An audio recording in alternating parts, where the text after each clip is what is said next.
Hello friends, welcome back to my channel Knowledge Ladder. Learn with Shikha. Please subscribe my channel by clicking on bell icon.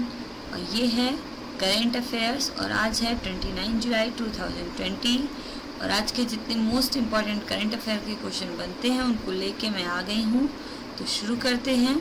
सबसे पहले जानते हैं कल के bonus question का answer. तो प्रश्न है, हाल ही में 29 जुलाई 2020 को कितने राफेल जेट भारत पहुंचेंगे? आंसर है 5 राफेल जेट। अब शुरू करते हैं आज का 10 मोस्ट इम्पॉर्टेंट क्वेश्चंस। तो फर्स्ट क्वेश्चन है, हाल ही में किस देश की अयोग्यता के कारण भारत के 2018 एशियाई खेलों में 4x400 मीटर मिश्रित रिले टीम के रजत पदक को स्वर्ण में अपग्रेड कर दिया गया है? आंसर है बहरीन के। जानते हैं इसके बारे में। भारत की 4x400 मीटर मिश्रित रिले टीम का 2018 एशियाई खेलों का रजत पदक अब स्वर्ण पदक में बदल गया है, क्योंकि बहरीन की विजेता टीम को उसके एक सदस्य के डोपिंग प्रतिबंधित होने से अयोग्य घोषित कर दिया गया है। नेक्स्ट क्वेश्चन है, हाल ही में किस केंद्रीय मंत्री ने SCO की बैठक में भारत का प्रतिनिधित्व किया है? आंसर है डॉक्टर हर्षवर्धन ने। जानते इसके बारे में प्रमुख बिंदु। केंद्रीय स्वास्थ्य और परिवार कल्याण मंत्री डॉक्टर हर्षवर्धन ने आज निर्माण भवन में संघाई सहयोग संगठन SCO में शामिल देशों के स्वास्थ्य मंत्रियों की डिजिटल बैठक में डिजिटल माध्यम से भाग लिया। बैठक की अध्यक्षता रूस के स्वास्थ्य मंत्री श्री मिखाइल मुराशको ने की है। इस बैठक में चर्चा का प्रमुख विषय दुनिया भर में जारी कोविड संकट था। डॉक्टर हर्षवर्धन ने अपने संबोधन की शुरुआत में कोविड-19 की चपेट में आने की वजह से दुनिया भर में हुई मौतों पर संवेदना व्यक्त की। नेक्स्ट क्वेश्चन है, हाल ही में बांग्लादेश के किस क्रिकेटर पर 2 साल का प्रतिबंध लगा दिया गया है? आंसर है काजी अनिक इस्लाम। जानते हैं इनके बारे में प्रमुख बिंदु।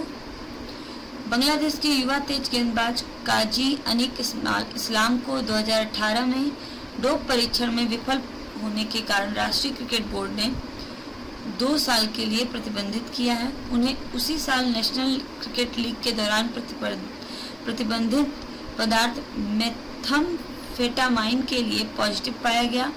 21 साल के इस खिलाड़ी ने जुर्म कबूल कर लिया है। नेक्स्ट क्वेश्चन है, हाल ही में भारत ने अपनी नेबरहुड फर्स्ट पॉलिसी के तहत किस देश को 10 रेलवे लोकोमोटिव सौंपे हैं? आंसर है बांग्लादेश को। जानते इसके बारे में प्रमुख बिंदु। भारत ने अपनी नेबरहुड फर्स्ट पॉलिसी के तहत बांग्लादेश को 10 रेलवे लोकोमोटिव सौंपे। भारत ने बांग्लादेश की PM शेख हसीना को देश में ब्रॉड गेज डीजल इंजन उपलब्ध कराने के लिए उनकी भारत यात्रा के दौरान प्रतिबद्धता जाहिर की थी। हैंडओवर इवेंट को वर्चुअली आयोजित किया गया था और इसमें भारतीय विदेश मंत्री S जयशंकर, रेल मंत्री पीयूष गोयल और उनके बांग्लादेशी समकक्ष ने भाग लिया था। नेक्स्ट क्वेश्चन है, पुस्तक the India way strategies for a uncircled world के लेखक कौन है? आंसर है विदेश मंत्री डॉक्टर S जयशंकर। जानते इनके बारे में प्रमुख बिंदु। विदेश मंत्री डॉक्टर S जयशंकर द्वारा लिखित एक नई पुस्तक the India way strategies for a uncircled world को हार्पर कॉलिंग्स इंडिया द्वारा प्रकाशित किया गया था। पुस्तक इन 3 बोझों के बारे में बताती है जो भारत की विदेश नीति करती है। उन्होंने जोर देकर कहा कि भारत को न केवल अपनी रुचि की कल्पना करनी चाहिए बल्कि प्रभावी ढंग से संवाद करने का भी प्रयास करना चाहिए। नेक्स्ट क्वेश्चन है, हाल ही में भारत और इंडोनेशिया के बीच रक्षा मंत्रियों की बैठक कहां पर हुई? आंसर है दिल्ली में। जानते इसके बारे में प्रमुख बिंदु। भारत और इंडोनेशिया के बीच आज नई दिल्ली में रक्षा मंत्री संवाद आयोजित किया गया। रक्षा मंत्री राजनाथ सिंह ने भारतीय प्रतिनिधि मंडल का नेतृत्व किया, जबकि इंडोनेशिया के प्रतिनिधि मंडल का नेतृत्व वहां के रक्षा मंत्री जनरल प्रोवोस सुबियांतो ने किया है। नेक्स्ट क्वेश्चन है, हाल ही में ट्यूनीशिया का नया प्रधानमंत्री किसको बनाया गया है? आंसर है हिचेम मिमिची। जानते इसके बारे में प्रमुख बिंदु? ट्यूनीशिया के आंतरिक मंत्री हिचेम मिमिची को ट्यूनीशिया का नया प्रधानमंत्री नियुक्त किया गया है। प्रधानमंत्री पद पर उनकी नियुक्ति एलिस फकफक के स्थान पर की गई। उन्होंने हाल ही में मतभेदों के चलते इस्तीफा दे दिया है। नेक्स्ट क्वेश्चन है, भारतीय मानक ब्यूरो BIS की मोबाइल ऐप BIS केयर को किस मंत्री ने लॉन्च किया है? आंसर है रामविलास पासवान ने। जानते हैं इनके बारे में प्रमुख बिंदु? केंद्रीय उपभोक्ता मामले, खाद्य और सार्वजनिक वितरण मंत्री श्री रामविलास पासवान द्वारा भारतीय मानक ब्यूरो BIS की मोबाइल ऐप BIS केयर को लॉन्च किया गया है।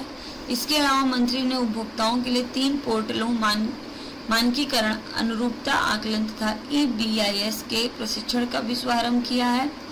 BIS केयर ऐप उपभोक्ताओं को ISI मार्क एवं हॉलमार्क उत्पादों की प्रामाणिकता की जांच करने के साथ साथ शिकायत दर्ज करने में भी सक्षम बनाएगी। नेक्स्ट क्वेश्चन है, हाल ही में विश्व हेपेटाइटिस दिवस किस दिन मनाया गया है? आंसर है 28 जुलाई को। जानते हैं इसके बारे में प्रमुख बिंदु? विश्व स्वास्थ्य संगठन द्वारा हर साल 28 जुलाई को विश्व हेपेटाइटिस दिवस के रूप में मनाया जाता है। इस दिन को हेपेटाइटिस रोग के बारे में जागरूकता बढ़ाने के लिए मनाया जाता है। हेपेटाइटिस लीवर या यकृत की सूजन है जो रोग की स्थिति आत्म सीमित या क्रोनिक हेपेटाइटिस में बदल सकती है और जिसमें लीवर पर निशान, लीवर का सिकुड़ना या लीवर कैंसर हो सकता है। थीम है इसकी हेपेटाइटिस फ्री फ्यूचर है। इसमें माँ और नवजात शिशुओं में हेपेटाइटिस बी को रोकने पर केंद्रित है इस बार की थीम। नेक्स्ट क्वेश्चन है, DRDO ने डेयर टू ड्रीम 2.0 प्रतियोगिता की शुरुआत किस पूर्व राष्ट्रपति की पुण्यतिथि पर की है? आंसर है डॉक्टर APJ अब्दुल कलाम की। जानते हैं इनके बारे में प्रमुख बिंदु? रक्षा अनुसंधान विकास संगठन ने एक अभिनव प्रतियोगिता डेयर टू ड्रीम शुरू की।